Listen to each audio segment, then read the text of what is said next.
Buenos días. Este es mi canal de YouTube, que es un canal pro-occidental, eh, a favor de la civilización occidental, a favor de la civilización judio-cristiana, a favor de defender el sistema de libre mercado, las libertades individuales y defender también a Israel, que ha sido constantemente atacada en los medios, particularmente en los países europeos que tienen grandes minorías musulmanes como Francia, el Reino Unido, eh, Holanda, Alemania, Estados Unidos. Eh, pues mi canal va a ser un canal que va a promover debates, eh, videos sobre la situación geopolítica del mundo en una óptica pro-occidental, en una óptica a favor de las ideas verdaderamente liberales, no de izquierda. Apoyen mi canal, síganlo, suscríbanse a mi canal. Mi nombre es Osvaldo Enríquez, soy de El Salvador. Espero que ustedes apoyen este canal que es a favor de la libertad. Hoy vamos a hablar sobre la guerra de los 12 días, que así la ha nombrado el presidente norteamericano Donald Trump. ¿Quién ganó en la guerra de 12 días? Definitivamente ganó Israel. ¿Por qué sabemos que ganó Israel? Porque Israel, en el primer día de operaciones, eliminó a importantes figuras del régimen iraní, líderes de la Guardia Revolucionaria de Irán, que son los que realmente tienen el poder en Irán, que están atrás del líder supremo, del ayatolá, pero que realmente son los que gobiernan el país. El ayatolá hace discursos, tiene una fuerte influencia, pero en realidad quien tiene el poder son los miembros de la Guardia Nacional, de la Guardia Revolucionaria, perdón, de Irán. Ellos son los que controlan el país. Israel eliminó varios líderes de esta institución nefasta. También eliminó al jefe del Estado Mayor iraní y a muchas otras figuras de alto rango dentro de la Guardia Revolucionaria iraní y el ejército iraní. También eliminó múltiples científicos nucleares iraníes que eran importantes en el desarrollo del proyecto nuclear iraní. También Israel destruyó muchas fábricas de manufactura de cohetes balísticos, destruyó muchos lanzadores de misiles, casi la mitad o un poquito más de la mitad de los lanzadores de misiles los destruyó. O sea que Israel destruyó bastante infraestructura militar y gubernamental del régimen teocrático de Irán. Aproximadamente o más, un poquito más de 600 iraníes murieron. Yo creo que la mayoría de ellos fueron personal militar. Hubieron civiles, porque obviamente en muchas declaraciones de Israel, especialmente de Telegram, mencionan que funcionario científico, funcionario iraní o científico nuclear iraní murió a la par de su esposa o a la par de sus familiares. Esto sucede muy común en Gaza, de que líderes terroristas de Hamas o del Yihad Islámica son pillados y luego ejecutados por Israel juntos con sus familiares. Los daños que Irán provocó a Israel fueron más civiles. Aproximadamente 27 israelitas civiles murieron y solo un soldado que estaba fuera de servicio el último día que Irán lanzó cohetes murió. O sea que este país de 10 millones de habitantes, quizás Teherán, que es la capital de Irán, tiene más habitantes que todo Israel, derrotó contundentemente en 12 días, con solo un día de colaboración de Estados Unidos, especialmente en las instalaciones más difíciles, en las instalaciones nucleares más difíciles, a un país de 90 millones de habitantes, con casi 2 millones de kilómetros cuadrados y con enormes cantidades de reservas naturales en gas y petróleo. Israel es un país del tamaño de mi país, El Salvador, de unos quizás 22 kilómetros cuadrados, con muy limitados recursos naturales. Esto es una cosa increíble, es como que una persona de, de unos 60, pesando unos 60 kilos, le dé una tremenda paliza a una persona gigantesca de 2 metros, pesando unos 100 kilos. Esto es lo que ha pasado en esta guerra. Eh, las consecuencias de la guerra. La primera es que Israel surge como la superpotencia del Medio Oriente, indiscutiblemente. Israel es la potencia regional del Medio Oriente ahorita. Va a ser muy difícil que Arabia Saudita no reconozca y normalice relaciones diplomáticas con Israel después de esta gigantesca victoria.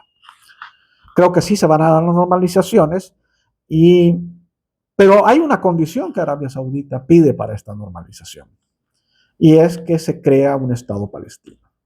En esta situación, el otro ganador es Donald Trump. Donald Trump hoy tiene la sartén en sus manos, porque permitió que esta operación de esta guerra que Israel hizo relámpago contra Irán se diera, y que también Estados Unidos colaborara en un día, particularmente destruyendo las instalaciones nucleares más difíciles, la de Fordow, que era una montaña aislada, escondida, las centrífugas nucleares bajo tierra, probablemente 100 metros bajo tierra. Ahí se demuestra que Irán realmente quería hacer algo no positivo con su proyecto nuclear, sino que pretendía ser un arma nuclear.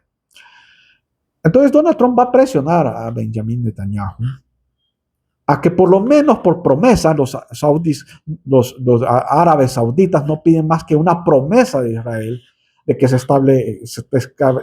establezca o se prometa que se va a establecer un Estado palestino. Y el Estado palestino se va a dar, pero este Estado palestino no es lo que ustedes piensan. Este Estado palestino va a parecer bastante a Puerto Rico. Va a tener muchas limitaciones, posiblemente no tenga todo el territorio que los palestinos exigen, que es parte de Judea y Samaria, lo que mucha gente llama el de West Bank en inglés, o la Franja Occidental o Cisjordania. No se sabe cómo va a quedar Gaza, puede ser que sea parte de ese Estado palestino. Es muy posible que no incluya nada de Jerusalén, o si lo incluya ciertos vecindarios de mayoría árabe en la parte este de Jerusalén. Estados Unidos posiblemente reconozca todos los asentamientos judíos en Judea y Samaria, y reconozca la soberanía de Israel en el Valle del Jordán, dentro de Judea y Samaria, lo que es la Franja Occidental. Eso creo que sí se va a dar. Eso va a ser un estado muy parecido a Puerto Rico. Puerto Rico, como todos sabemos, tiene su propia bandera, tiene su propio equipo olímpico, tiene también su equipo de fútbol nacional olímpico, aparte de Estados Unidos. Lo que sí no tiene Puerto Rico es pasaportes, no tiene un ejército, no puede mandar representantes al Congreso norteamericano ni al Senado, pero es un país bastante independiente dentro de la protección de Estados Unidos. Eso va a pasar con Palestina, excepto de que Palestina sí tiene pasaportes, aunque el pasaporte no valga nada. Tiene su propio equipo olímpico nacional, participó en las últimas Olimpiadas. También tiene su propio equipo de fútbol nacional.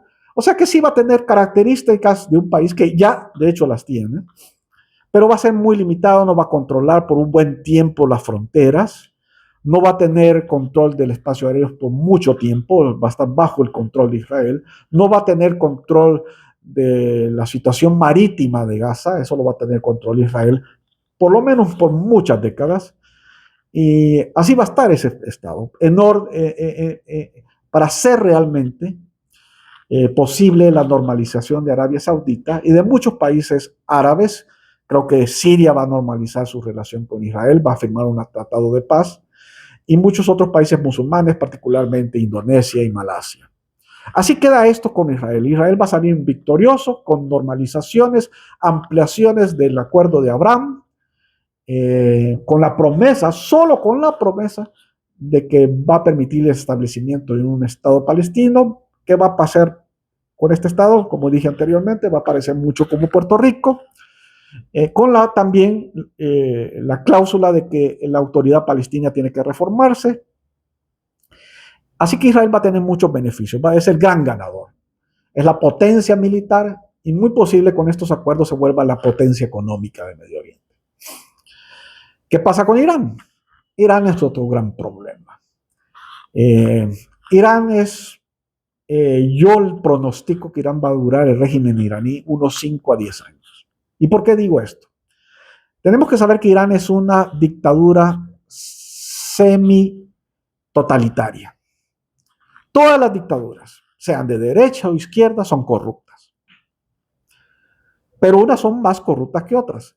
Entre menos totalitaria es la dictadura, menos corrupta es. Entre más totalitaria sea la dictadura, más corrupta es.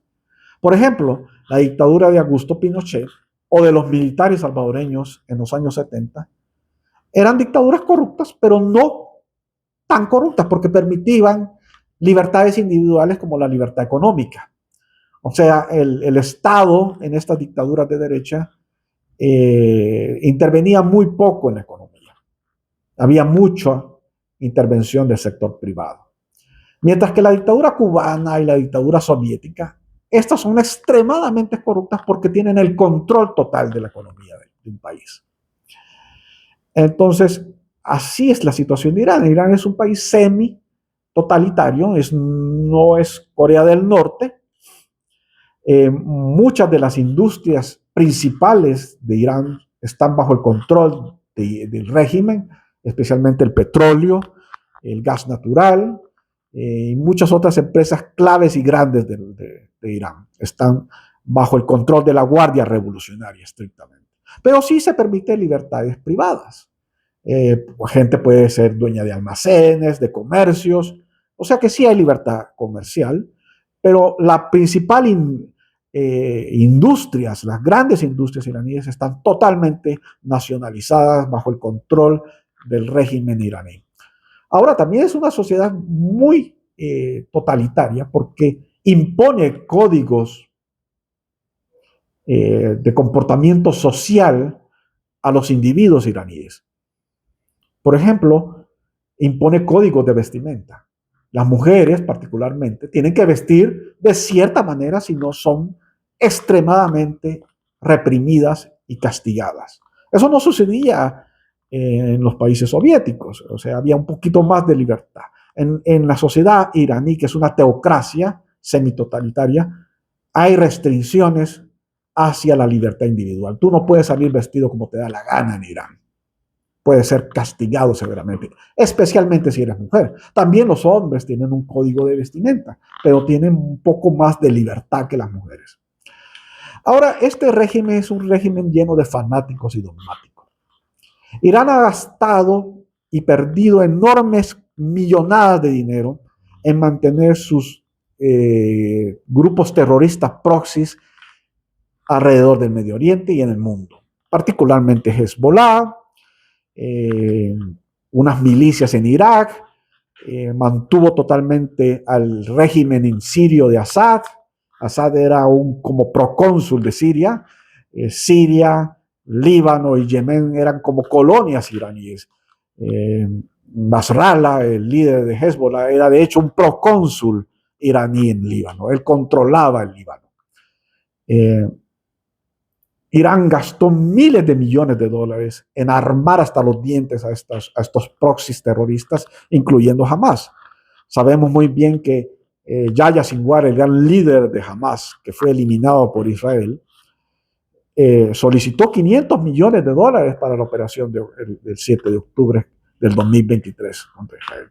Así que Irán ha gastado millonadas en crear estos ejércitos terroristas para defenderse ella misma, estar aislada. No, yo no hice esto, yo no te pegué esto, yo no te ataqué a esto. Fueron esta gente de Hezbollah que son libaneses, pero al final son parte del eje iraní. También Irán ha gastado miles de millones, se cree que 600 mil millones de dólares serían 600 billones de dólares en inglés, en estas infraestructuras nucleares que ha creado. Eso ha sido destruido. O sea, los proxies terroristas han sido desmantelados casi en su totalidad. En Líbano, en Siria, pues el régimen sirio fue derrocado. Hay un régimen que sigue siendo yihadista, pero odia a Irán. Hamas está en el suelo, bajo los escombros en Gaza. Yemen está más o menos medio muerto, pero también ha recibido mucho castigo. Así que ese eje ha sido desmantelado. Miles de millones se han gastado ahí. Se estima que 50.000 millones de dólares se mantenían para sostener la dictadura y la tiranía genocida de Assad en Siria. O sea que Irán ha perdido mucho dinero en todo este eje de maldad para ser una hegemónica potencia en Medio Oriente. Pero ha descuidado totalmente a la población iraní. En Irán hay serios problemas hídricos, hay problemas de agua. Irán tiene constantemente cortes eléctricos. El mar Caspio del lado iraní se está secando de una manera espantosa. Se cree que en los próximos años Irán puede tener una crisis severa hídrica, de que la gente va a terminar matándose por algo de agua, por el descuido de este régimen de botar recursos en cosas que no son necesarias en realidad. Hacer la guerra, hacer una potencia hegemónica en el Medio Oriente es muy, muy secundario que poner esos recursos para el bienestar de la población iraní. Y Irán va a tratar de seguir haciendo eso. Va a tratar de reconstruir las infraestructuras nucleares que fueron destruidas. Va a tratar de volver a levantar de la muerte a estos proxies terroristas en el Medio Oriente. Entonces vamos a seguir gastando dinero innecesariamente. Y esto va a agravar la situación económica y social de Irán, haciendo más tensa la cuestión en Irán. La moneda iraní no vale nada. Hace poco vi un reportaje de unos comunistas occidentales que fueron a hacer no sé qué seminario, qué congreso, y uno de ellos estaba cambiando euros por la moneda iraní, no sé cuál es el nombre de esa moneda, pero le habían dado una montaña de billetes porque esa moneda no vale nada. Es totalmente devaluada, la inflación es monstruosa, el país vive una severa crisis económica.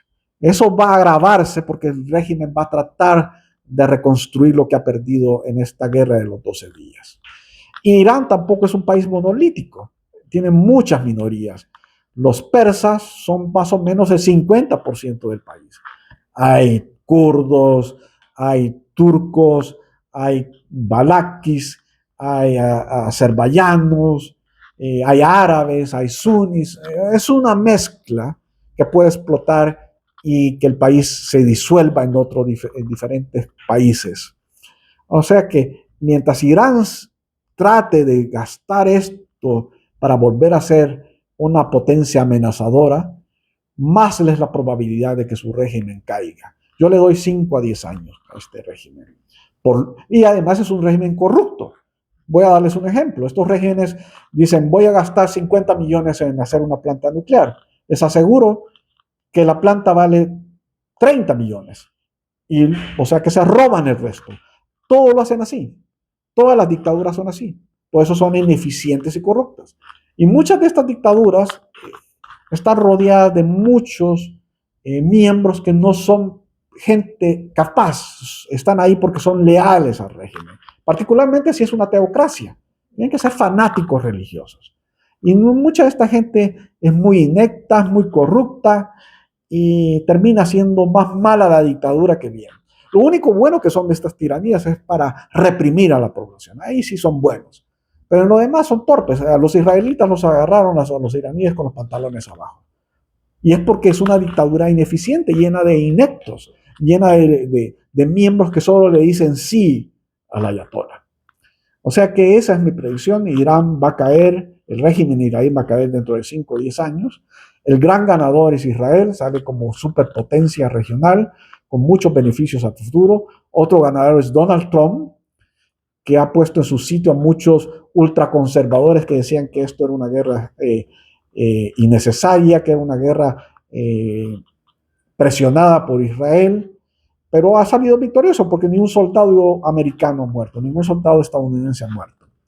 Y tiene la sartén en la mano, puede imponer condiciones a mucha gente en el Medio Oriente. A Netanyahu lo puede forzar a aceptar la promesa del establecimiento de un Estado palestino que va a ser como Puerto Rico y forzar a Arabia Saudita finalmente, hey, este pequeño país es ahora la superpotencia del Medio Oriente, no lo puedes negar, no lo puedes seguir ignorando, lo tienes que reconocer y muchos otros países árabes lo van a hacer. O sea que esa es la conclusión, Israel es el gran victorioso de esta guerra y el régimen ha logrado sí una victoria pequeña que es sobrevivir. Lo que le interesa mucho a estos regímenes es sobrevivir. Posiblemente una de las razones por qué este régimen quería una bomba nuclear no era porque se le iba a tirar a Israel. Irán no funciona así. Irán posiblemente le puede dar bomba o este dispositivo nuclear a uno de sus proxies terroristas y ponerlo en un contenedor fácilmente, no en un proyectil balístico, sino en un contenedor y mandarlo a Nueva York o mandarlo a Tel Aviv. Así funciona Irán. Pero también lo tenía para convertirse en una Corea del Norte. Corea del Norte ahorita nadie la puede tocar porque tiene armas nucleares. Y así se protege de que alguien trate de derrocarlos por fuera. Esa creo que es la única pequeñita victoria que ha logrado el régimen, sobrevivir, pero sobrevive con pies de barro. Tiene serias crisis económicas, sociales, de recursos naturales importantes como el agua, y lo tiene cuesta arriba, porque yo creo que se va a empecinar en tratar de volver a hacer las mismas estupideces anteriores, de rearmarse con proyectiles y misiles balísticos y tratar de reconstruir el proyecto nuclear. Esto va a botar muchos recursos económicos que son necesarios para la situación crítica que vive el pueblo iraní y eso va a provocar descontentos y levantamientos graduales y mayores de la población iraní y de las minorías que están descontentas. Esa es mi conclusión. Apoya siempre mi canal, Oswaldo Enríquez, y seguiré poniendo videos con esto, tanto en inglés y en español. Y sigamos defendiendo las libertades del mundo occidental y defendiendo el derecho de Israel de existir. Muchas gracias.